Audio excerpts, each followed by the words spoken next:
The first thing you should know about my friend Andrew is that he's an agitator. Once upon a time, during a summer when we were even more socially and physically distant than we are right now, I absent-mindedly told Andrew about a thing I'd been thinking while I'd been gazing out my bedroom window for a week at a pile of tree branches. I was thinking about fashioning them into a human-sized nest. And instead of just watching that thought and letting it go, Andrew said, "Do it." So I did. The next thing you should know about Andrew is that he hasn't been on the grounds of the dollhouse on Shakedown Street for a while. Things have been happening, and there are, in fact, piles of tree branches. I'm not sure it's time for another nest, but maybe. I'm wondering when Andrew will green-light that project. Consider it green-lit. Do it, do it, do it, go. I'm not doing it. It's just a joke. The first thing you should know about my friend Mrs. Filholm is that she's got it all figured out. She's a trendsetter. She's an inspiration. Whatever you want to call her doesn't matter. What matters is that when Mrs. Filholm speaks, people should listen. We all laughed when Mrs. Filholm traded toilet tissue for a Toto Washlet, but now Mrs. Filholm has the best seat in the house to watch the world burn. Setting aside for a moment the obvious advantage of not needing toilet paper in these uncertain times, can you imagine how much more enjoyable your quarantine experience might be if you had a warm jet of water sanitizing and, let's be honest, massaging your most unsanitary areas? I can't help but think it might make everything seem a little brighter. The next thing you should know is that I've been burned by not following Mrs. Filholm's lead before, so this week I'm taking over Delaney's dance studio and putting in a labyrinth/victory garden. It's time to get self-sufficient, y'all. Downstairs neighbors be damned.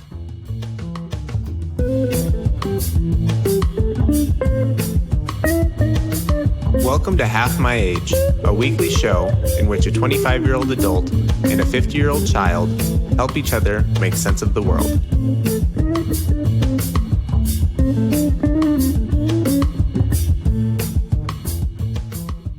Yeah, you're doing my material. But whatever. I'm feeling a little goofy today, Filholm. You are? I sure am. A little punch drunk. Why are you goofy? I don't know. I think just being cooped up for too long. Oh, that's how I felt, I guess, a couple weeks ago. Then last week I felt real sad. Now I feel medium. You feel medium? That's a nice improvement. Yeah, it's all right. It is true. I did 2 quote shows on the weekend, and one of them was a comedy show. It was like a Zoom call-in, comedy show, and I did do my bidet material. And it's hilarious. It was funny before the apocalypse, and it's funnier now. You're right. Because part of it, right, what I say is like it's a hands-free operation, and I describe all of the features, and it does go into it goes into a little bit of a dirty place just naturally because of the part of your body, I guess. But I talk about how, and then the warm air dries it. Now, it takes a minute. It does take a minute. But that's what we need right now, right? It's very power of now. Forces you to just, very zen. All we've got right now are minutes. Right. It's very zen. You just got to sit in. Speaking of all of we've got right now are minutes, can I tell you something? I mean, I guess we'll talk about it later, but I called you yesterday about a computer thing. I mean, man, look at my patience. Here's what had happened. Can you believe I am out of storage regularly on my giant Macintosh Book Professional? I don't remember how big your hard drive is. Do you know offhand? Show you right. Tell you right now. Let me look it up because it's pretty big. It is. Storage. 4999.96 gigabytes. Okay. Isn't that a lot? Sure. Well, I thought we really tricked this shit out. And so I didn't think I had to worry. But anyway, what it is, first of all, I asked it, I did this all by myself. I did some hygiene. I asked it where the big files were, Andrew. Mm-hmm. And I had a heck of a lot of redundant audio files from our podcast. Like I downloaded them twice for some reason and crap like that. So I got rid of those. And then I just look, and it's definitely video because I have taken video of my comedy. I have 300 plus videos of me doing comedy and audio, Good Lord. Oh, sure. Yeah, I did almost 500 sets last year. Wow. Yeah. That's a lot. So I don't have those all, but I have a heck of a lot of them on tape. And I don't want to get rid of them. More than one a day. Think of that for a second. No, there were many times that I did 3 a night. That's the only way that happens. Mm-hmm. Yeah. And there were months that I took off. Maniacal. Yeah, there were some nights I did 4 sets in a night. Remember back in those days when people got together? And some of those were so brutal because there were only 8 people in the bar. Oh my God, what I would give for 8 people in a bar right now to tell my jokes at. Golly gee. So anyway, Andrew, I just realized I don't want to get rid of those video. I think I can. They have served their purpose. You know what I mean? I come home and watch them like tape, like a football coach, as we have discussed. And then I think I could burn them, but I just feel weird doing that. So I thought, external hard drive, looked it up, bought myself one that's in the terabytes, which is giant. It sounds like a dinosaur. So it must be big. Like a pterodactyl bite? Yeah, that's what it felt like. Ouch, ouch, ouch, don't bite me, pterodactyl. Ouch. Okay. I very patiently set up my stuff, set it on a nice surface. By the time I called you for help, just to check, I had done all of the things, and I remembered from back in the day when I learned these things. Put it on a stable surface, plug it in, make sure nothing will disrupt this machine. DJ Roomba is sleeping. There are no pets or kids in the house. Preventing other than an earthquake, we should have this great. I'm just gonna transfer everything over. It didn't work, Andrew. Mm-hmm. And I'm just saying that my patience was not really rewarded, and it's kind of a mystery why it didn't work. Then I think this is a solvable problem, by the way. I think we can sort this out in 5 minutes after the show. Yeah, I agree. But here's what happened. And then you very sweetly, I sent you some screenshots. And then I said, I promise I am going to keep looking this up myself. And I was troubleshooting. I was taking screenshots. I was pretty proud, but I think it actually, like you just said, we've got nothing but time in the apocalypse. There perhaps is finally, for even the likes of me, maybe there is a bit of something good there.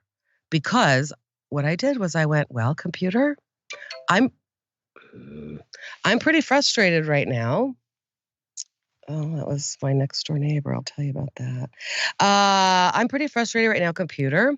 But it's kind of sunny outside, and I understand there's a blizzard coming overnight. So what I'm going to do, and I told Andrew, I'm deciding not to deal with this anymore today. And I put it away, and I went outside, and I got the Sawsall. It's always a good solution to your computer problems. I mean, right. Okay, I didn't Sawsall my computer. Let's be clear about that. It sat inside and took a little time out. I went outside and took a time out with the Sawsall. I mean, do you really need to hear more beyond that? Not really, right? That's how it ends. I had a fun time in my yard with the Sawsall.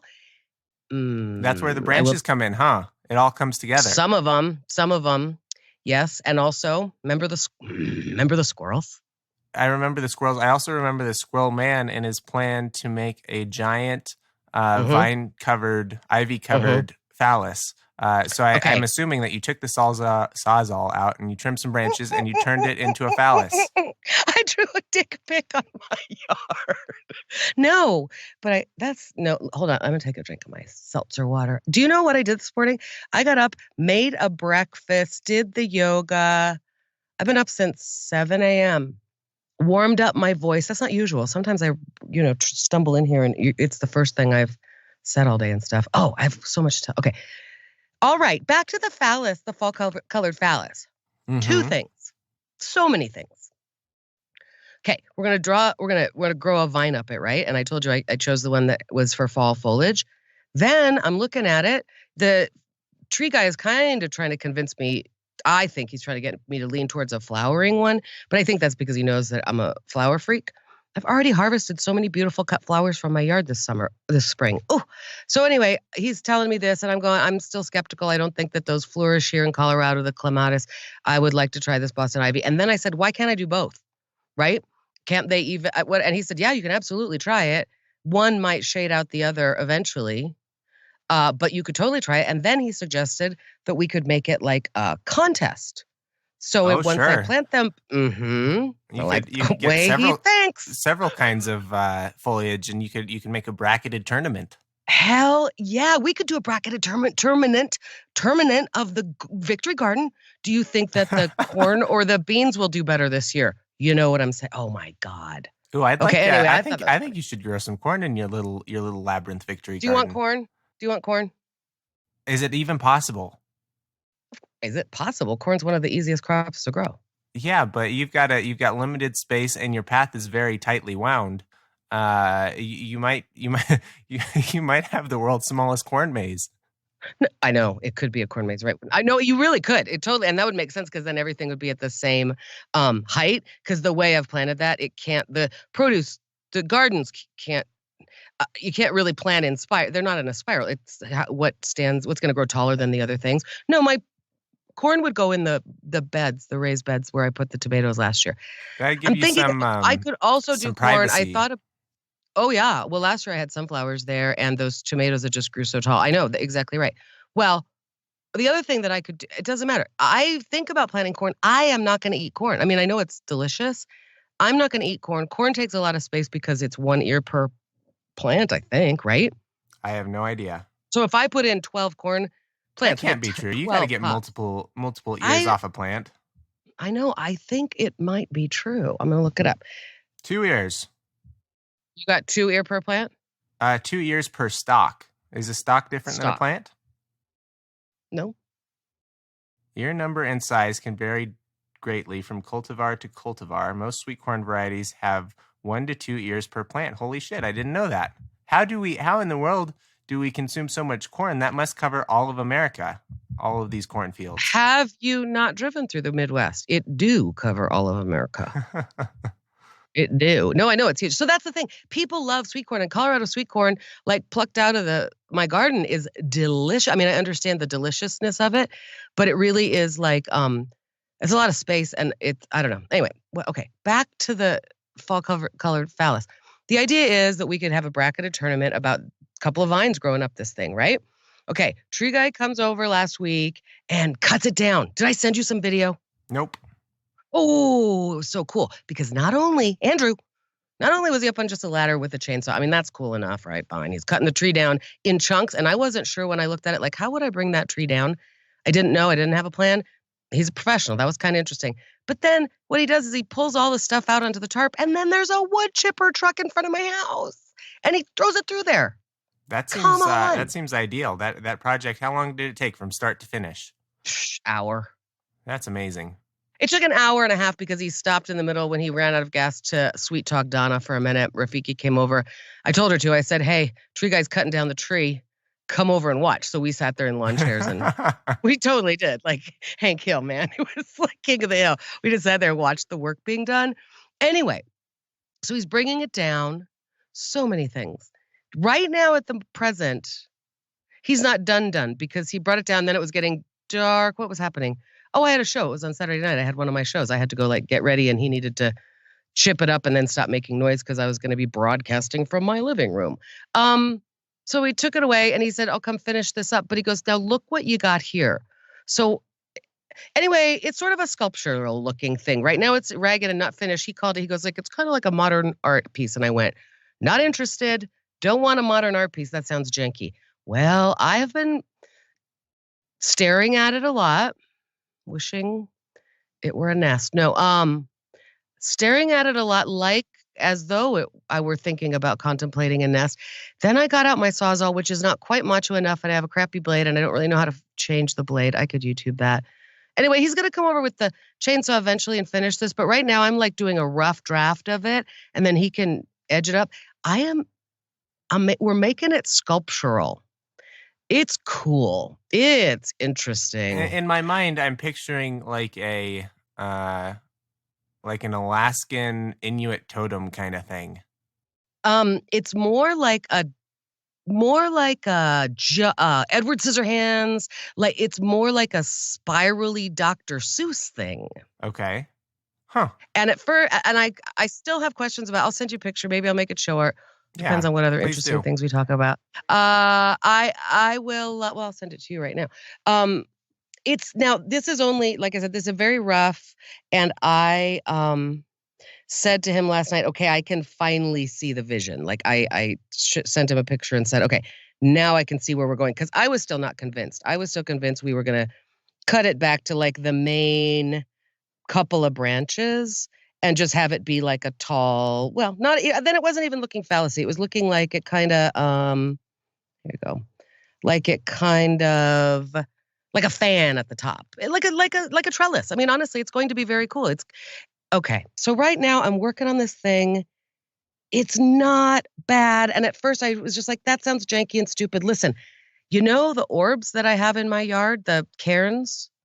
It's not unlike that. It kind of fits into my whole jam. And right now, I have a whole plan in my head where I'm going to finish this thing up so it looks more like a spiral. And then I'm going to make little clay birds to put on it. I had no idea that that's what this tree looked like on the inside. I thought it was more of like a Christmas tree spruce style thing Like a in my trunk, brain. right? Me Right. too, because he calls it an arbor vitae. I don't know what that means, but he always writes that word out, and I just go, yeah, sure, it sounds good. I don't know. Doesn't that look kind of interesting, though? You see what I'm doing there? That is interesting. You can kind of start to see it. It's not done. For several years, Delaney's dad lived next door to what's that guy? Jack White. He lived next door to Jack White in Tennessee. And Jack White had this massive tree in his backyard that he just painted entirely red from bottom to top. And it was probably 60 feet tall. And I imagine he had the same sort of problem that you did. He's got this thing in his backyard that's causing some problems. It might need to come down, but he found a creative solution. He painted the tree red, you say? Yep. I'm guessing we could Google this and see it. Well, first of all, who's Jack White? Of the White Stripes. Oh, all right. I thought I was looking up some like finance guy. Oh, geez, sure, Jack White. Well, I thought about painting it. Mm-hmm. I thought about painting it. Okay. Anyway, you can start to see, like, I'm not done. And the Sawsall, by the way, I do not have the strength, and the Sawsall, it's not the right blade, yada, yada, yada. I am getting in here, like, just trying to do something.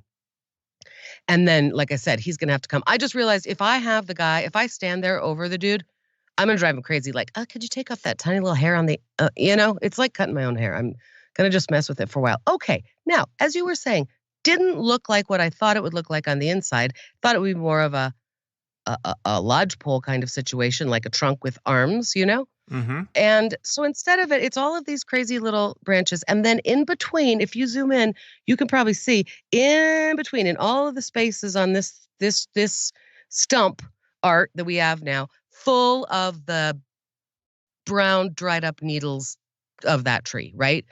Like juniper. I mean, they're not needles, but they're like you know what I mean? It's like a juniper. So anyway, I call it pine duff, but it's not really a pine, whatever. Full, and then it's jacking with my view of the vision I've got for this thing that's kind of going to be a spiral that goes up, and when a vine grows on it, it's going to be amazing. But I also want it to look decent in the 2 years that it's going to take for that to really be mature and awesome, right? So I've got a vision. So I go, all right, I'm going to start pulling out this pine duff from within the branches because I can't see the lines of this tree. So I put on my gloves, I put on my mask, I put on my glasses, and I start pulling that stuff out. Amazing. I mean, I'm like taking video of it because like, this is amazing how much crap is in here. And I'm thinking, should I do it with a hose? Should I do it with air? I did try to suck it with the, leaf blower the other day. It works okay. Okay. Then I'm pulling. As I'm videoing, I pull out a full squirrel's nest. Gross. Wow. Is this nest currently inhabited? Do you think it's in use? I know it has been. I mean, I don't know. I don't really understand what they do. I mean, I guess they sleep in their nests. I don't understand why squirrel nests are full of chewed up pieces of plastic bags. I don't know why they have those in their nests.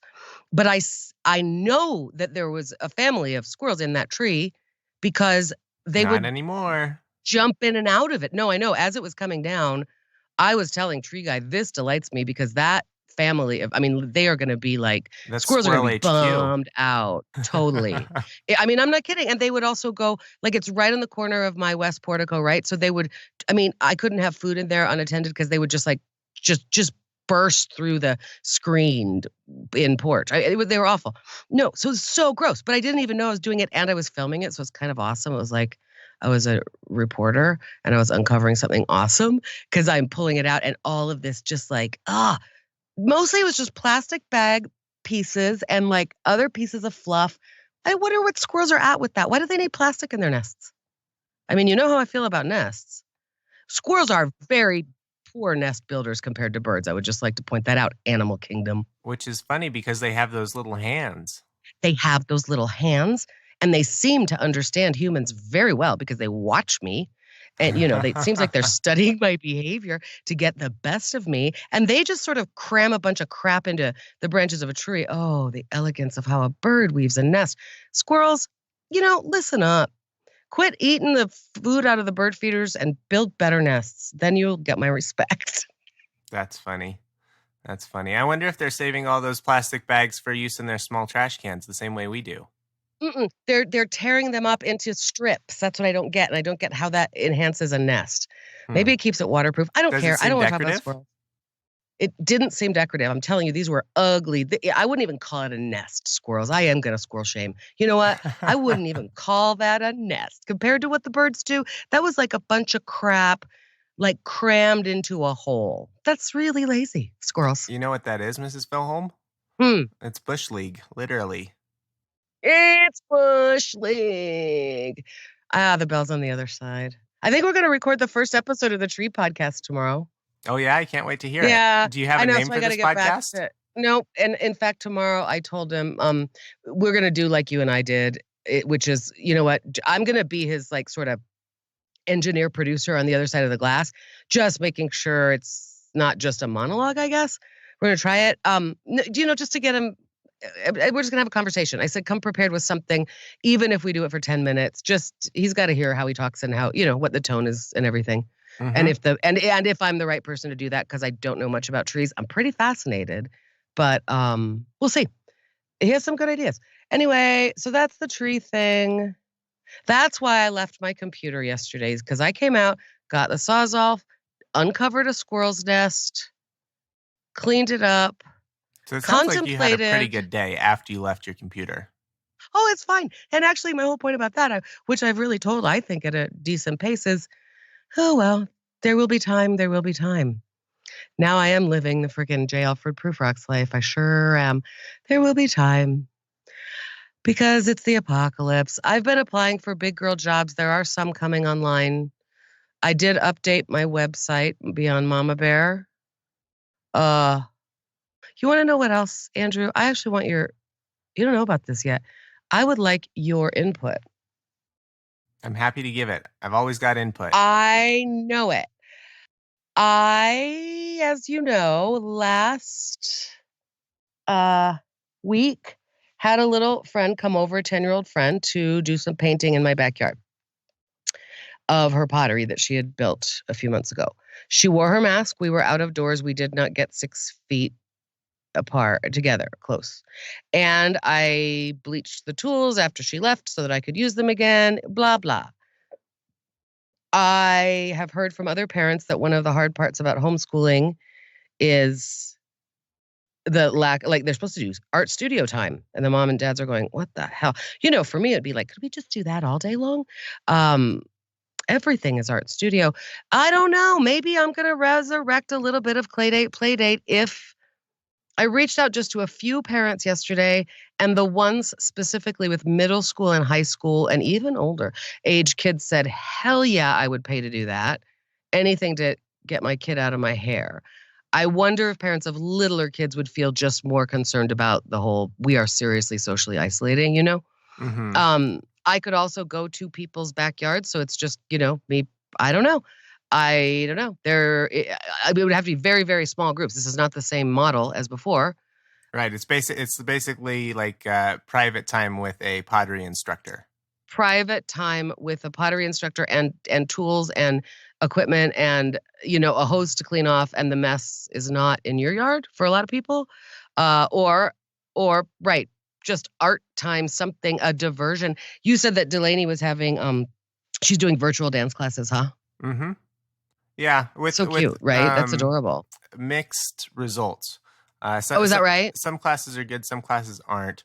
Attendance is all over the place. I think it seems a little less serious just because the parents don't have to get the child ready and take them somewhere. Oh, of course. But I think that the hardest thing is getting people to engage in the same way that they would if they were at a different place, away from their parents, not sitting in their living room, just embarrassed to be on camera, Oh, sure. Or digging it because they're that kind of kid, right? Sure, but I mean that's like everything right now. Like we're sort of punting, we're cutting our losses. It's like the point is no longer that we're preparing for the dance recital because who knows if there will ever be a dance recital again. It's to see Miss Delaney's face and it's for her to check in with those kiddos and feel right, Right. isn't it?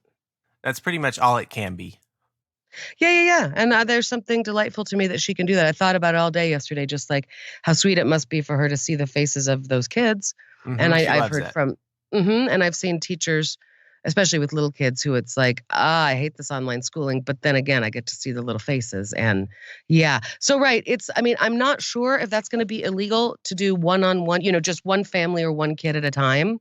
Or like, okay, in my old neighborhood, there is a group of 3 families who have been quarantined together. So the kids have played together, sheltered in place together so that I could go to you and meet in your driveway. Or you could bring those 3 girls here, or with the pair. I don't know. There might be some version and there might be, I mean, listen, every summer camp has been shut down. Every activity, as you're telling me, even the online stuff like dance is maybe not meeting the real need of just, holy crap, we're going stir crazy. Maybe a little bit of clay in this lady's backyard there might be a niche. There's definitely call for it. As far as whether or not it's allowed, I'm sure it's probably not, but it's small enough that you may be able to get away with it, right? You don't think it's allowed? I don't know. I mean, you'd have to do it. You'd have to do it under the guise of a social visit. If you were a business inviting people to your place of business, then that's certainly not allowed. I can't imagine that pottery party in Mrs. Filholm's backyard counts as essential services. No, it doesn't, but Cabela's does. Yeah, well, Cabela's they sell guns I know. and camping rations. I know. I understand. Yeah. I mean, and I don't want to be a dick. That's the thing. If it's a bad idea, I shouldn't do it. I wonder if you could put together. So I had another question, which is, can you even get materials? Is your clay store open? I have, yes. Well, mine isn't, but I did track them down. And yesterday, because I just thought make hay while the sun shines. Yes, I could. I do have supplies enough. And it was curbside pickup at the clay store. I sent an email with what I wanted and I picked it up under a tent and it had my name on it. And nobody could help me lift the clay, which kind of hurt my feelings and my back, but that's okay. I'm still strong. Oh, what was your question? Were you going to say pick up kits to take home? Yeah, I was going to say, I thought about that what if you too. could put together some needle tools and some whatever and 10 pounds of clay, and maybe some instructional videos or maybe some. I know. Right, there's an opportunity for that sort of thing too. I thought of that. Like, here's your family pickup. And it doesn't, at this point, it could be as simple as make the little clay discs that I make, that I usually do with my scrap clay. But, right? I mean, I've had people over for that a lot, like paint the little encouraging messages on clay discs and I'll get them back to you and you can hang them in your neighborhood. People would eat that shit up. That's great too, because you give them the kit and then they make this stuff and then you come back, you pick it up, you fire it, you return it to them. I mean, it's a lot of schlepping, which was one of the main problems with the clay business originally. But it also kind of solves the problem where you don't have to be there while they're making the clay, right? I mean, you say, here's your stuff. I'll be back in 2 days. Totally right. And I think it would be, I think it could be really not complicated. Like it's cookie cutters and roll out some clay with your home rolling. But no, I could give them the whole kit. Jeez, I thought of that, Andrew. I wonder how much people would pay for that. Huh. Anyway, that's a thought. Okay, well, thanks. I thought I'd run it by you. So what I did do, assuming that I already have a couple of friends, like I said, with teenagers. So perhaps they are just so freaking sick of their kids that they're willing to bend the rules a little as long as everybody wears masks, right? Mm-hmm. I set up my West Portico to be a clay studio last night. Like just a hand building, but I just moved a bunch of stuff around and it was very interesting because I went, oh my God, this is such a huge job. And it wasn't because I used to do this.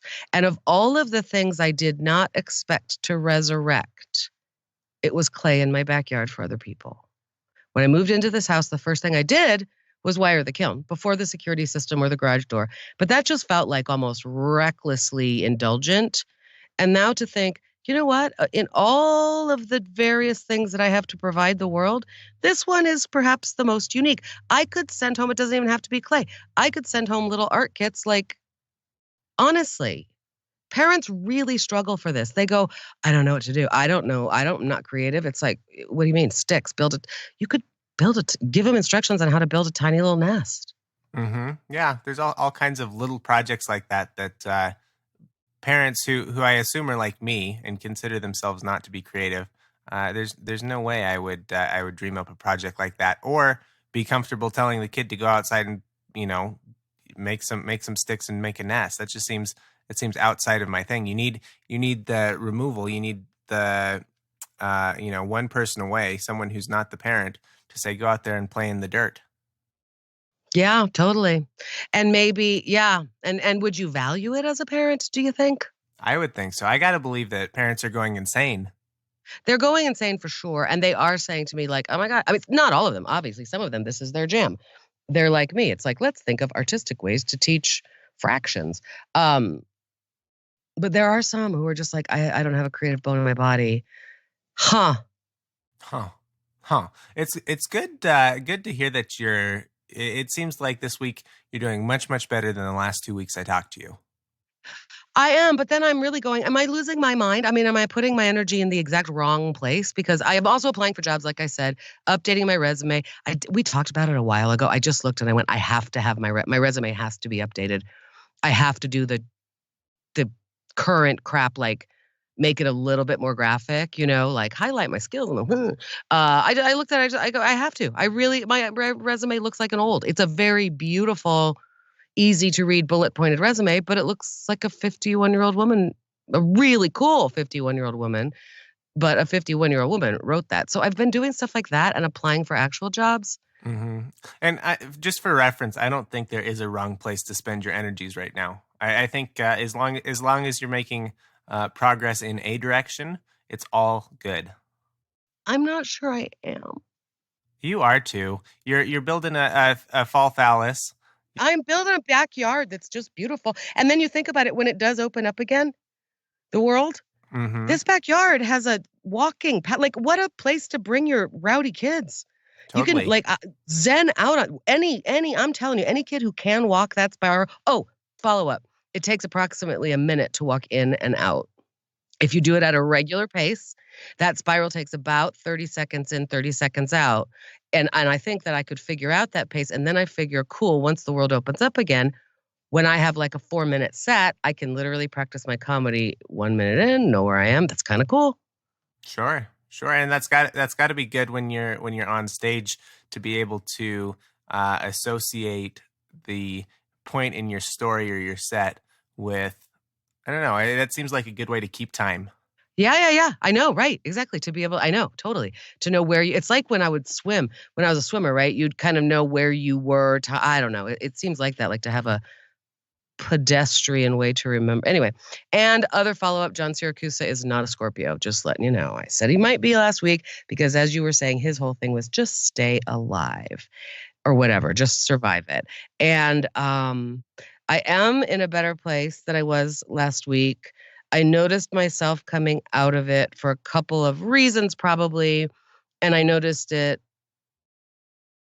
Like I said, too, I had a schedule. I had 2 voiceover jobs and 2 shows. And then today, this afternoon, I have a voiceover job, like a scheduled one. It's not like just on my own off of these websites where it's like, oh, I can just pound away at those all day long and it feels like I'm not really getting anywhere. But this is, somebody called me for a recurring gig. It's like, oh, thank God. That helped. I got a question. Yeah. When I sent you that website, Comedy at Home, and you said not helping, and then you went on to do virtual shows over the internet anyways, what was wrong with my suggestion? Because what's not helping is the virtual shows that I do. Okay, one of them was I will put it into the notes. It's a show called Listen to Your Mother. It's stories about motherhood. It's not a comedy show at all. I'm hilarious, so I was the closer. But it was supposed to be a live show, kind of in honor of Mother's Day, and it's a branded thing, and it's nationwide. And I got selected to do the show, and I was thrilled because of the pandemic. They rebranded it as Socially Distant Mother because of trademark and stuff. And we did it live, and it was you could pay to get a ticket, but of course you didn't have to. And about 200 people did Zoom in. We could not see the audience. It was totally in like the speaker presenter view. So it was a little bit weird. I just got the video and I can't tell if I want to put it on my website because it's just weird. I'm looking in the wrong places because I'm looking at my computer, and I'm actually, what I realized I'm doing is I'm looking, despite knowing better than this, I'm looking at the women I can see, the other presenters. I'm looking for their reactions, right? So it just looks weird. Anyways, it was weird and awkward, but I think that was actually very successful.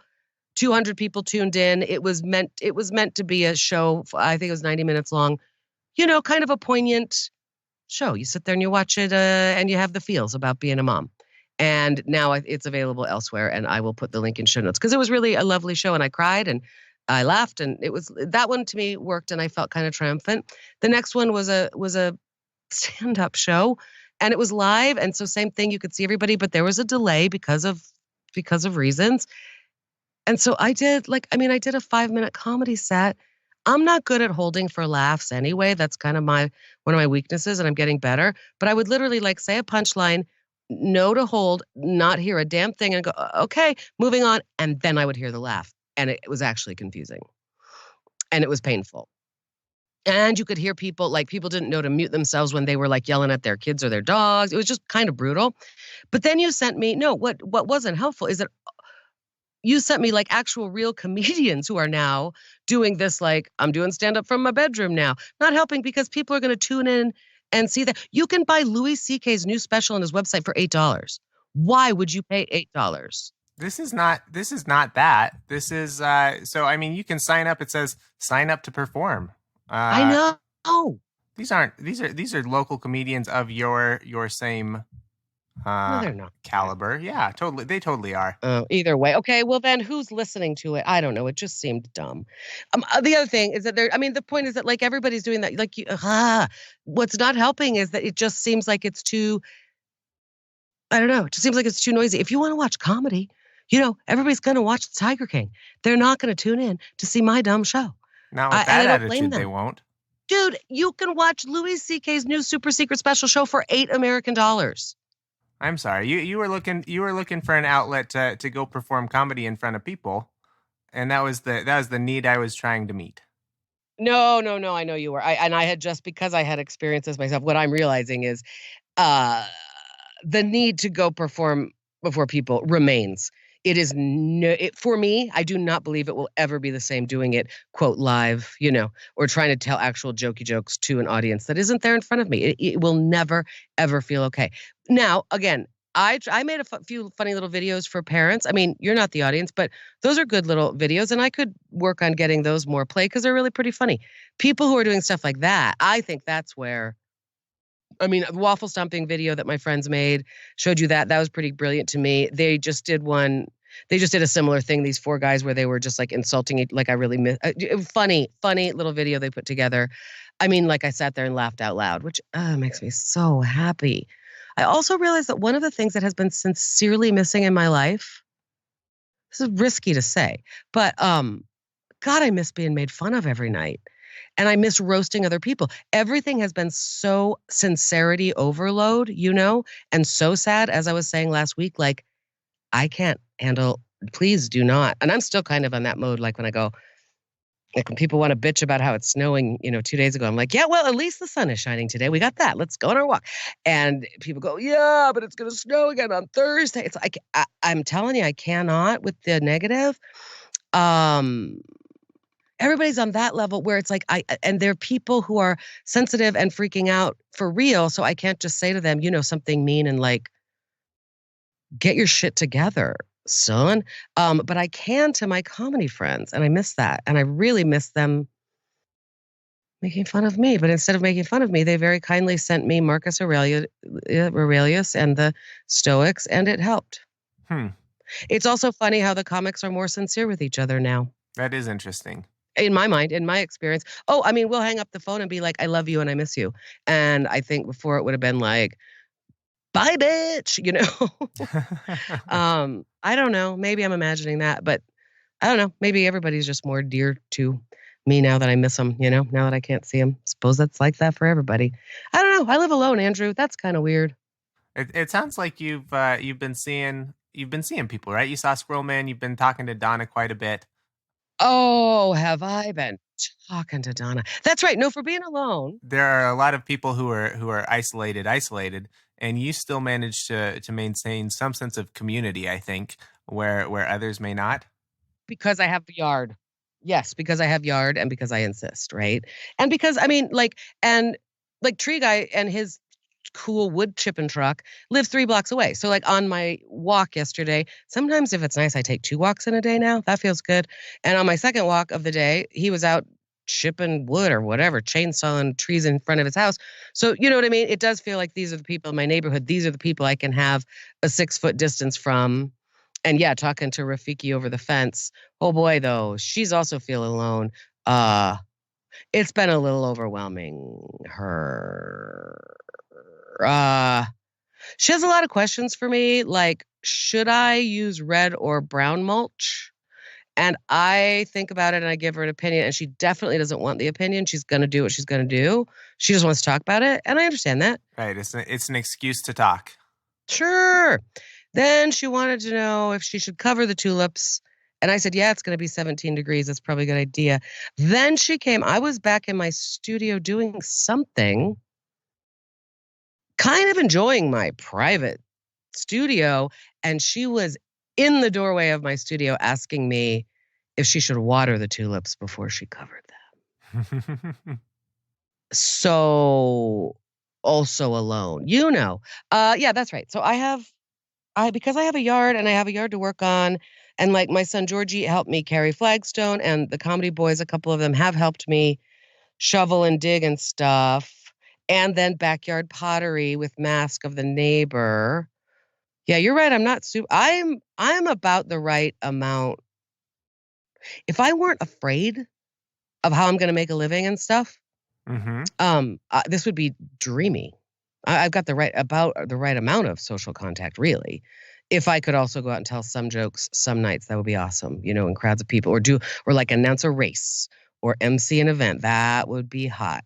But other than that, I don't mind you're right. I do have some community. It feels more and more like a neighborhood too. Ethiopian market down the street. That's where I walk now and buy my groceries if I need groceries, not more than once a week. But that feels like a community too. Cute. Yeah. There must be some advantages to going to an Ethiopian grocery store other than the fact that it's close by. What kind of things do you get at the store that you might not be able to get at the normal Safeway? Oh, bruh.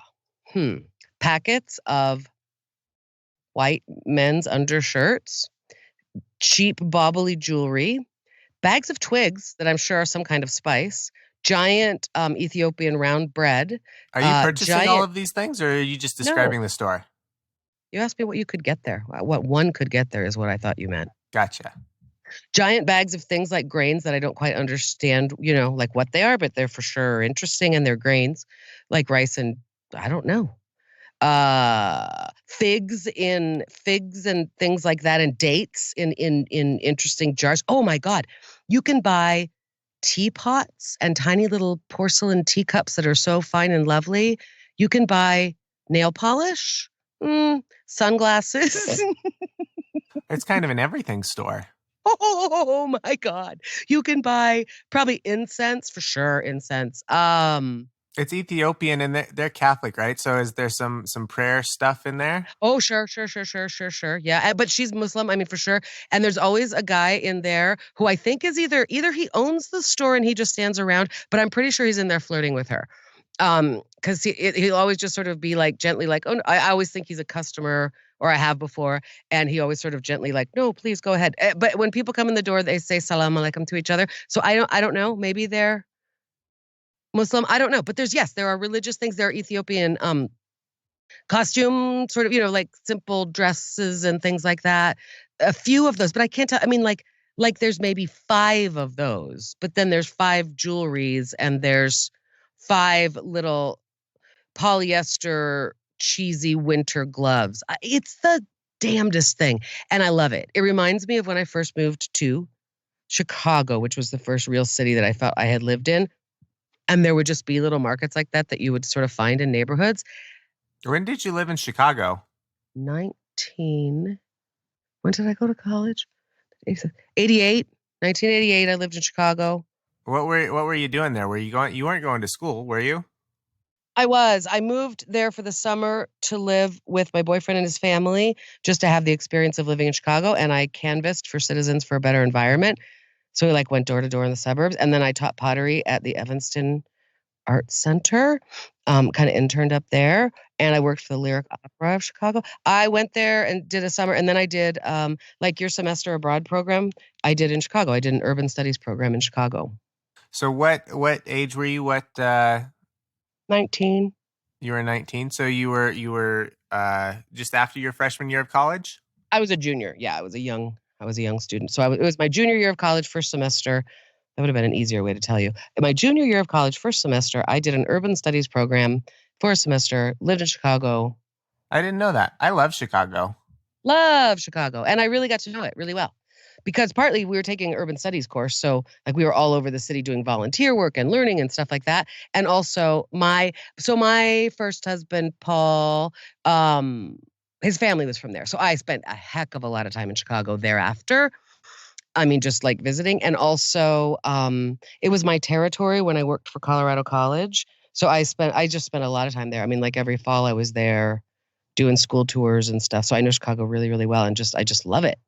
Love it. When I worked at Mullen, your high school, I got to go there once for a conference at Loyola. That was one of the most fun weeks of conference ever, because it was a great conference. There was a lot to learn and stuff, but they also let us out at 4 p.m.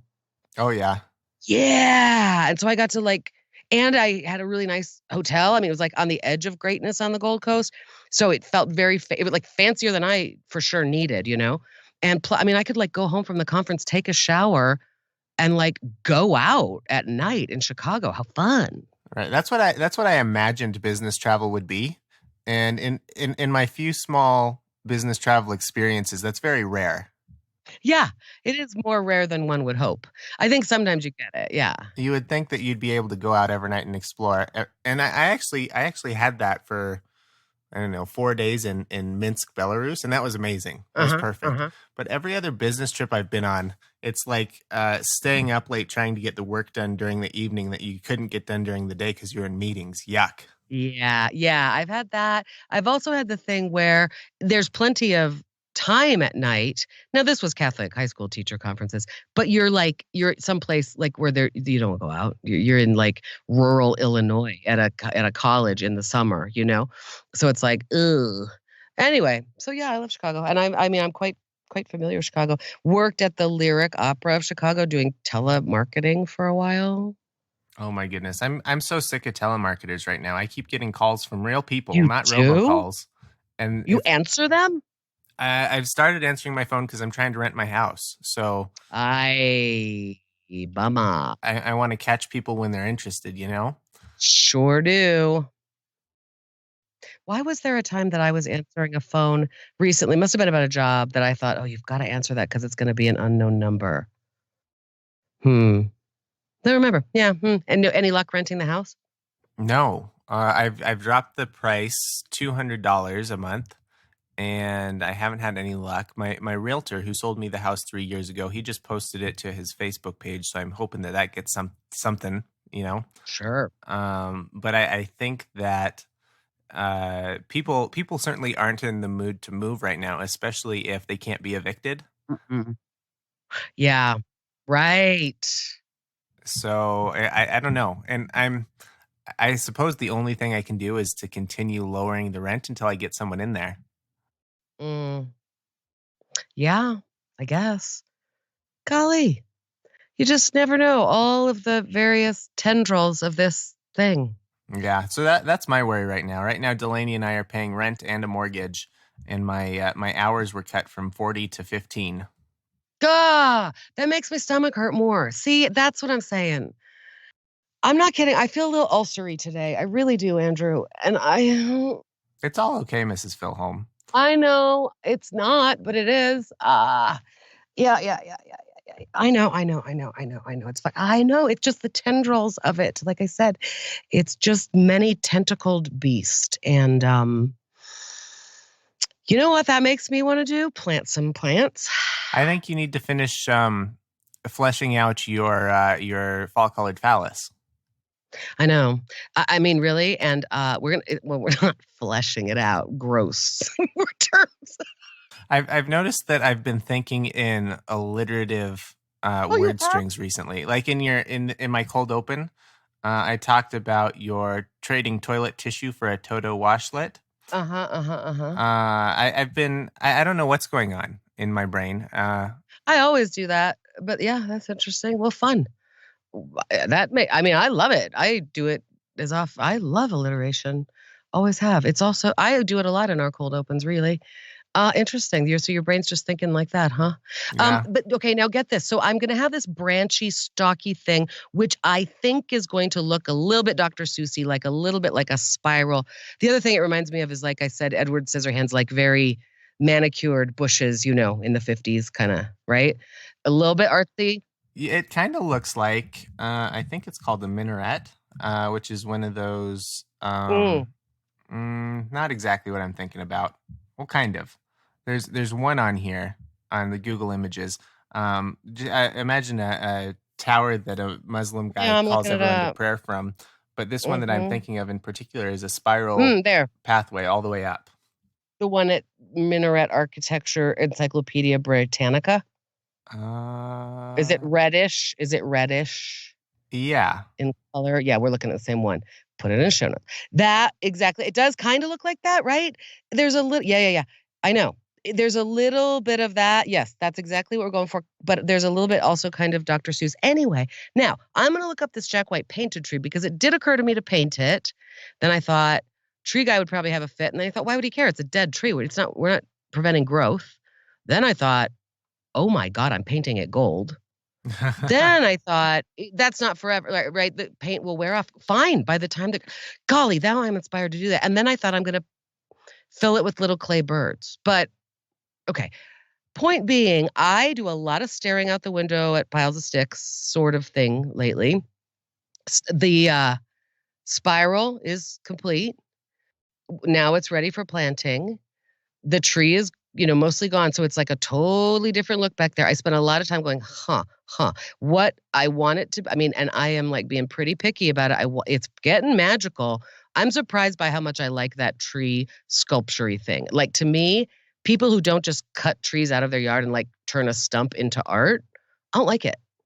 I can tell that's a tree that you didn't want to take down. And the fact that you sort of crudely carved it into a cheetah doesn't fool me, and I don't like it. So feel like this is bordering on that, but I'm kind of liking it. And I'm going to stick lights all the way around it. You have to. I have to. And little clay birds, come on. It's going to be charming. Now, there is some dirt there. Okay, now you can see the picture. So there is some dirt there that is unresolved. You can see the garden, which is the spiral. And then you can see the west portico behind it. And then there's a patch of dirt there. One thing I might do is just put my Brady Bunch AstroTurf there. It's a natural place to put a couple of chairs and an umbrella. And that's not bad. The AstroTurf is hot in the summer. Fine, it's temporary. This is all temporary. The whole world is temporary, man. It occurs to me that could be the corn planting area right there. That could just be 2 rows of corn. But I thought you were against corn. It just doesn't do it for you. No, I'm saying if you want corn, I will plant some corn. If my people want, I'm taking requests. I'm just saying, if you specifically said corn would be great, I think my mother would dig some corn. I'm telling you, you're probably going to get 2 ears each max, but I'll plant some corns. And they do. I think the squirrels are going to get it. They get sunflowers. They certainly fought with my tomatoes. Squirrel boy there, he can tell me what to plant in terms of squirrel resistant, or so he say. I don't know. But man, pulling that squirrel's nest out of that tree was sort of gross. And it wasn't gross. It was just like realizing what it was freaked me out. And like I said, I lost even more respect for the squirrels because they're shit nest builders. But it was also kind of satisfying because like be gone. Now, I do have to say today it is some very, very small number of degrees outside and really a blizzard at my house. How's it down there in the movie set? I've only peeked outside for a hot second, and it looks cold and snowy. Real cold, snowy. The kicker with only having 15 hours to work a week is that by midday Tuesday, I'm already mostly done with my hours, and I do have some flexibility to work on other things. But like when Thursday rolls around, my schedule is so wide open and uncluttered. I think I slept until 8:45 today. Oh, interesting. I know when I called you yesterday, you were in bed. I couldn't believe it. I was in bed working yesterday. Okay, well, that's delightful. Would you like me to deliver some boxes of creative treats for you to do because you're going crazy? You sound like the kids in homeschool. You need something to do. What are you doing with your time? So I'm working on a couple things. Yesterday, when you were asking me about your backup problem, that inspired me to sort out all my backup problems. So I set up Delaney's computer, so it's got a time machine backup going now. And then I've got a big server, a big desktop server that runs all the time. And I had some hard drives that I intended to turn into a backup solution a while ago and just never got around to. So I was playing with what I like to call adult Legos, which is my desktop computer. So I was changing parts and moving things around and hooking things up and writing some code. And I turned that into a much bigger project than it needed to be. But now I'm super backed up, like constipated level of backed up. Well, you should get a bidet because that's part of the problem with the hemorrhoids. I did a clean set the other night, by the way, when I did the comedy. I mean, cleanish. I didn't say you would have been okay with it. I did talk about bidets, and like a friend of mine said, if you call hemorrhoids clean, I'm like, well, that's just bodies. But did you like that? I sent you, what was it? Stuff you should know. Yeah, I had a bidet episode, so I really am a tastemaker, trendsetter, and then I came upon an old Merlin Mann show from like 2015. Yeah, the You Look Nice Today. Yeah. Yeah. How did you know that? Because he just revived it. Oh, he did. Is that why? Okay, it was suggested to me. Oh, okay, is that what happened? Okay. Yeah. So the old show is called You Look Nice Today, and the new one is called also You Look Nice Today. No, California it's King. Right, California King. Was that the episode or the show? Well, it's unknown to me. I was listening to an old episode of You Look Nice Today, which I think was being released under California King or something. I don't know. But You Look Nice Today, but it was old. But they were in the episode I heard, they were talking about their whole bidet life. Right. It's just weird how much it keeps coming up. I knew that show existed. I've never taken the time to go back and listen to it. But I like those three guys. I know that Merlin's one of them, and then the other guy, I think his name is Adam Lizagor, and I followed him on Instagram for a long time. And his business is called Lonely Sandwich, or maybe that's his Instagram handle. Lonely Sandwich, yeah, they're those funny videos. Yeah, that's him. Yeah, I know. That's why I listened to it. In fact, it said something about Lonely Sandwich. I didn't even realize it was Merlin Mann until I clicked on it because I was just like, doing the content thing lately where it's like, I can't listen to anything. Boy, Andrew, we used to talk about this. Don't want to listen to anything too inspiring, too teachy, too whatever. Now it's like, okay, can't be too sad, can't be too apocalyptic, can't be too make me mad at the human race-ish. And so I ended up going, oh, Lonely Sandwich. I love those videos. So I listened to it. It's pretty sweet, except that it's 2015. And I've thought this for a long time. There is a marked difference between attitudes about the world on behalf of some people then and now. And I don't mean pandemic. I mean before 2016 and after. And so there's a certain amount of listening to it where it's like dated in a way that's makes me melancholy. Back when we thought that certain things were just funny and could never happen. So anyway, no, it's fine. What else have you been doing for content? For content, I've been watching. I'm ashamed to admit it, but I've been watching Star Trek because I feel like that's a major hole in my nerd background, my nerd culture. I like the Star Trek. I'd never really watched it, but now I'm multiple seasons into it. following Max Temkin's guide, he published something on Medium, and it's the episodes you need to watch and the ones you can ignore. Are we talking the new generation or the old generation? So it's Next Generation, which I think came out in the 90s or early 2000s. Mm-hmm. And they're pretty good. I don't mind it. It's kind of a nice. You were just talking about you don't want anything too heavy or weighty or too inspirational, and I'm not attached to it, so I don't feel like I have to pay attention. That's everything I want in content, what you just said right there, because I'm not too attached. I mean, people say that to me. Somebody recently was like, Ozark, and I'm sure it's great. Everybody says it's great. And as you know, I go, well, do you have to pay attention to it? Yeah, I'm not sitting down and watching TV. I wish never mind. We've talked about one thing that is still lacking in my life is, and it just really is a therapy thing. It's not a podcast thing. I got to figure out why I hate eating food so much. Yeah. Really still struggling with that. Mm-hmm. Yep. That's Don't funny. Like it. I'll never understand that. I'm the exact opposite. I love to eat. Most people are. That's the thing. It doesn't, I told you last week I was feeling very other. That doesn't help. That's one of the things where like I haven't met many people who understand, who go, I've met a few. My son Augie is one of them, where it's just like, I just got to survive on protein bars or whatever, because golly, slowing down to eat is just a real bore. Hey, I got to talk to both of my boys on Easter. I had to go up to my mother's house and help her with Zoom. But it ended up being good because I got to see a person. But we got to talk to the whole fam. That was fun. Augie's in France. He has built himself an indoor climbing wall. Oh, yeah?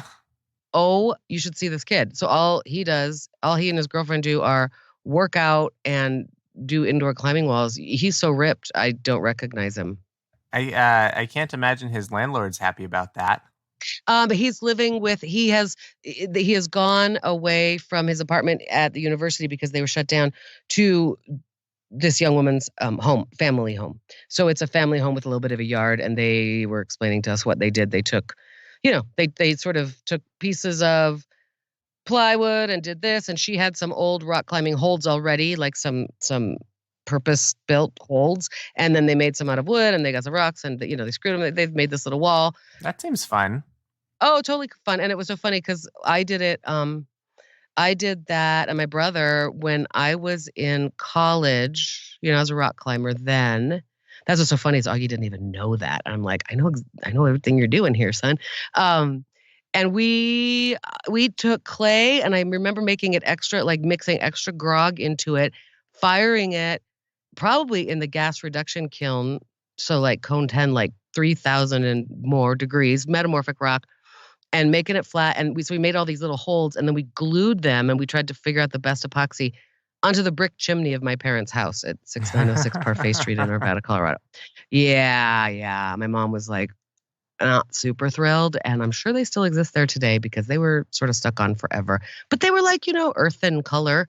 It didn't matter much, but we did. Yeah, and so now Augie's done something like that that's less permanent, but it's kind of funny that that's been his distraction. So he was sending us video of him climbing. It's like, holy crap, because he's got that, whatever, he's got upper body strength, and he could just like pull himself up with one arm. It's like, what? Oh my God. So some people are using the apocalypse to just get strong. I'm seeing that a lot. Seeing a lot of people, it's like they're losing weight and living healthy habits and looking great. I am not one of those people. I look pretty great because I'm tan. That's awesome. Yeah, I got to spend more time out in the sunshine when it's around. Dude, I was thinking of you because I've got mad flip-flop tan already, and I know how you feel about that. I know. I haven't been wearing my flip-flops when I go out. I've been wearing shoes.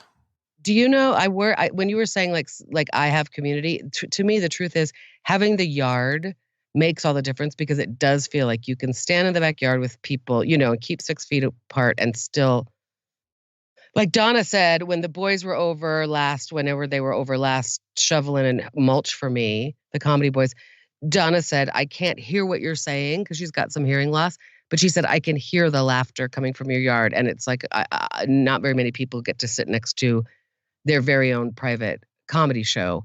And it's like, that's true. And she can't even hear. It is a comedy show because those guys are hilarious, but we're just laughing out loud. And that That's amazing. I worry about, if I were really living just in an apartment where I had no place to go out, that would make me crazy. Yeah. Like I said, I've been taking 2 walks a day as much as I can. It's totally snowing today, but as long as it's not icy, I might take a walk. It seems to be helping. You should. I need to do it too. Mm-hmm. Anyways, Mrs. Filholm, it's been 1 hour and 6 minutes. You know what that means. Walk it off, Andrew. What does it mean? It means that the ruckus better have been brought, because it's not going to get brought after this. I forgot about bringing ruckus. I was going to say you turned into a pumpkin. Do you think we're bringing any ruckus anymore? I don't know, Andrew. I feel much better today than I did last week. Last week I was... last week I was so sad. Very sad. Yeah, that was a little scary sad. Sorry, everybody. We hope your week's better. Keep the faith. Okay, bye, Andrew. Goodbye, Mrs. Filholm.